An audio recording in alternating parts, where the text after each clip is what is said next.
Now to politics and the latest overseas, where Israeli forces rescued 2 hostages from Hamas.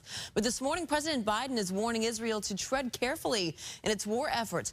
Doug Luzader is live in Washington this morning with the latest. Good morning to you, Doug. Good morning, and we are seeing this big rift now between the White House and the Netanyahu government over how the war in Gaza is playing out following the rescue of 2 Israeli hostages. A helicopter believed to be carrying 2 rescued Israeli hostages touches down at a hospital. Israeli forces under fire were able to free the 2 as airstrikes hit the city of Rafah in southern Gaza. Most importantly, they are surrounded by the family now.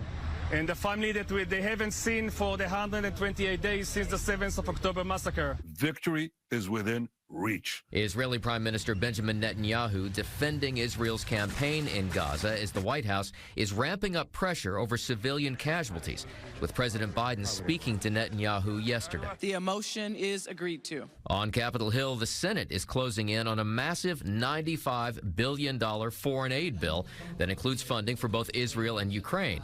But it is running into resistance from some Republicans. At the end of the day, you still have $19 billion. That's almost 20% of the total going to things like budget support for Ukraine's government. Almost half of that $19 billion could go to Gaza, which really means going to Hamas. And with so much tension in the Middle East and elsewhere, we learned yesterday that Defense Secretary Lloyd Austin had to return to the hospital following his treatment for prostate cancer, temporarily handing over authority to a deputy. Hopefully, maybe he just needs some antibiotics and maybe some imaging to determine what is going on, maybe some bladder decompression, and go from there.